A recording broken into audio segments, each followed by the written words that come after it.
If I can smell your perfume from a distance, I'll assume you're covering up your bullshit.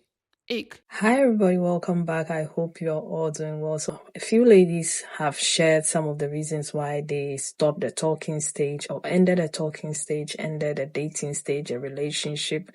And I feel like some of these reasons are valid. So let's get into some of these clips and leave your own thoughts and opinions in the comment section. If he suggests a cheaper place, ick. If he looks at the bill for too long, ick. If he complains about the prices of food in a restaurant, you'll never see me again. Doesn't tip, will never go on a date again. If he keeps the receipts of a restaurant, I believe he's keeping them for two purposes. Either because he's too cheap, he wants to do tax deduction on a date, ick, or he's planning to gaslight me about the time we went on a date. A Swedish man once sent me the bills that he spent on a restaurant. I still have PTSD from that. If he doesn't know the direction of where we're headed to, how am I supposed to follow you when you got no sense of direction? I'm turned off. If complaining about the prices and then keeping the receipts doesn't tell you to run, then my sister, you have a problem. Unless you yourself, you like to save, and you're also like, yeah, him. But if you are not, and you like to enjoy your money, run. Okay, this is more like a red flag thing. Okay, let's go next. I saw a babe do this and I decided to do it as well because why the heck not? Let's talk about little things that I will break up with a man for. These are my rules, not yours. So if you have a problem with it, shut your mouth and keep it to yourself. Number one, if you ever disrespect any member of my immediate family, like if it's extended and we both know that I don't like the person, I might just warn you and tell you watch your mouth, they're still my family member. But my immediate family, like my sister, or God help you, my mom or my dad, you will never see me again. If you have a problem apologizing, especially when you're wrong, I'm sorry, but I will end it because I'm egotistical as well, but I still apologize when I'm wrong, so why can't you? If you ever not defend me in front of your friends, whether I'm there or not, I will end it right there and then. I will not waste time. I promise you. If you shout at me in public, shouting at me in itself alone is like, excuse me, brother, who the f are you? But, if tensions are up, everything, we're shouting at each other, we'll talk about that. That will never happen again. But if you carry yourself in public to raise your mother freaking voice at me,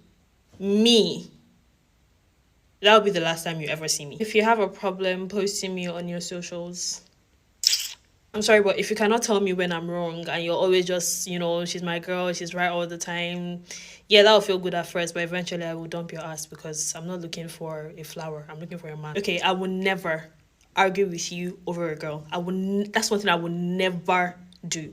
If I tell you I don't like the way a girl is touching you, or I don't like the way you're touching a girl, or I don't like your conversations with a girl, if you cannot take enough steps to prevent that from happening again, I will take the steps out of the relationship. The number of times I've seen pranks on social media of women just pranking their men, being a bit disrespectful towards their moms, and having these men like just switch roles and try to do something to these women is a lot. But when it comes to women, we are expected to forgive, to be kind, to tolerate. Everything she said is true, especially when they don't stand up for you. So one time we're on the phone, right? It's early morning. I'm on my way to work. He's like getting up, type shit. We're really on the phone. This man is peeing, right? He's using the bathroom, and I hate hearing men pee, but that's here nor there. So he's peeing, and he lets out the wettest, most nastiest, disrespectful fart. I think I hung up, acted like my phone died, and I swear I never talked to him again, bro. I honestly don't think this is petty. Okay, because the standards that men expect women to uphold, farting and peeing, no, it's not petty. Yes, you should add that to your list as well. Hide your fart, hide your pee, because I don't want to hear it. These are little things that I would stop dating a man for and have stopped dating men in the past because of them doing these things. Number one, a man who refers to women as females and conveniently always calls men men. You have no future here.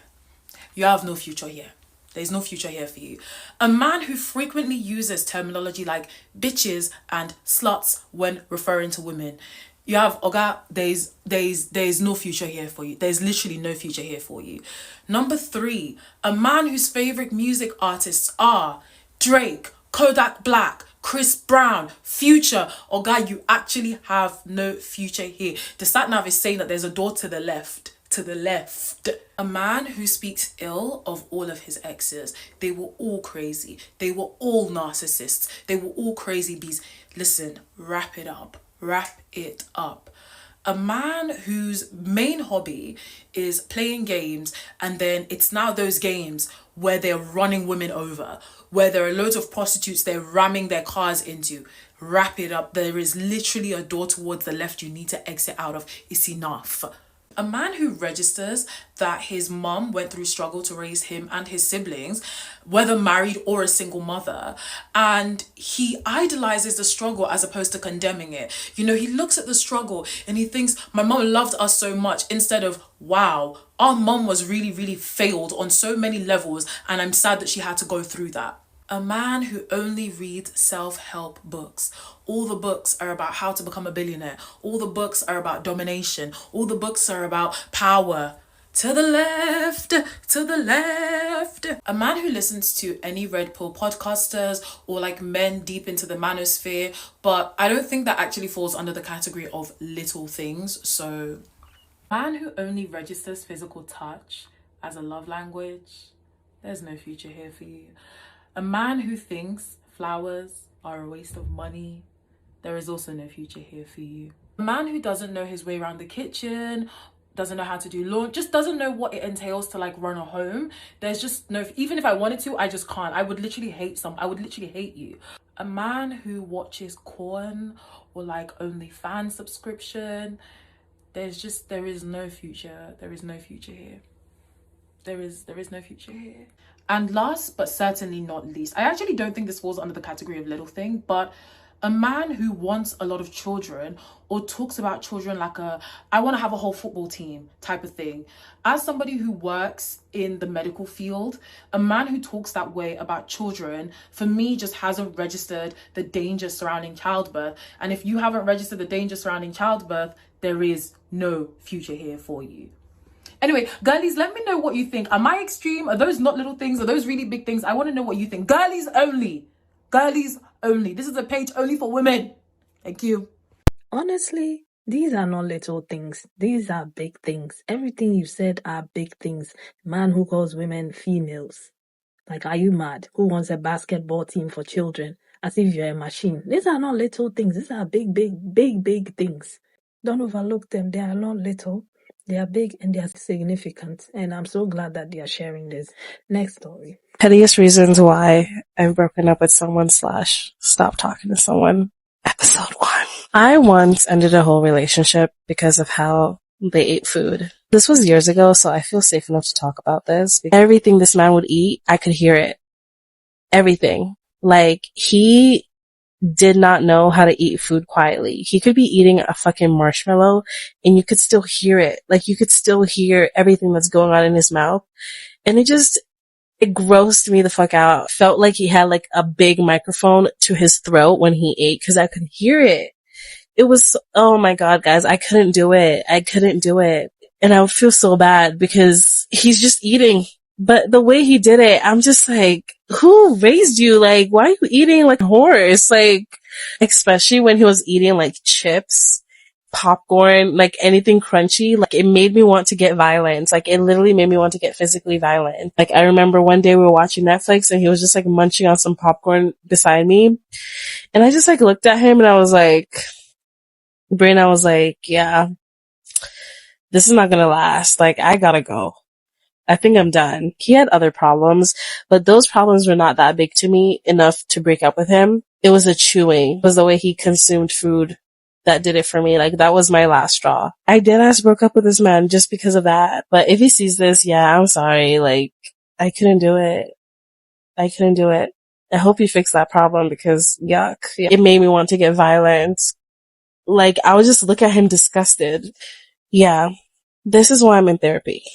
And this is why I'm single. So, like, I probably would do that again if someone ate food like that. I couldn't do it. I would do it again. Yeah, I don't think that is petty. That annoys me too. I think it's called misophonia in general, even if it's not a condition. Like, why are you making so much noise with your mouth? So judge your mammy. But there are two things that are very petty of me, and I know that. But if I experience this with a man, I immediately lose attraction. Immediately. So the first thing is, if I hug you and you are soft, right? I touch your back, all I'm feeling is skin and fat. You feel what I'm saying? I'm not talking about him being overweight. I'm talking about he could be slim, but you know, the little fat layer under the skin. If I can feel that, right? If I hug you and my fingers sink into your arms as opposed to your arms being a firm resting place for my hands, baby, you'll probably never hear from me again. I'm just gonna keep it real.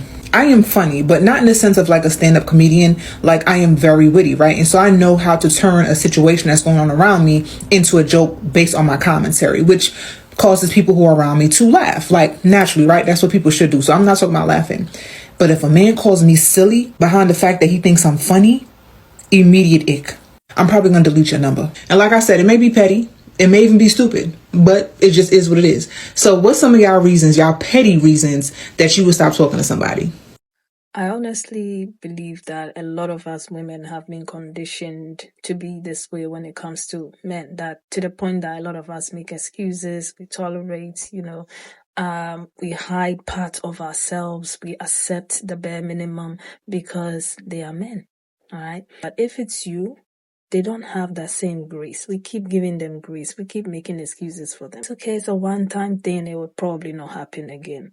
Okay, but if it's you, he's leaving. All right. So to me, honestly, all these things, I feel like as women, we need to start being firm about some of these things. We need to start standing on business about some of these things. If he gives you the ick, then he gives you the ick and he needs to go.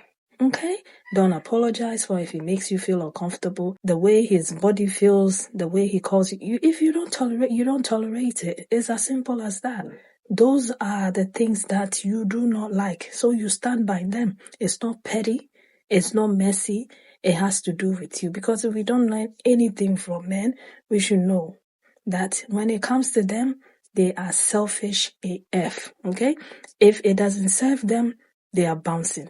If you are not the one, they will leave. Though most of them will stick around to reap all the benefit they get by associating themselves with you till they find the one that they are looking for. If they do find that person, if they are in a better position, they will not think twice.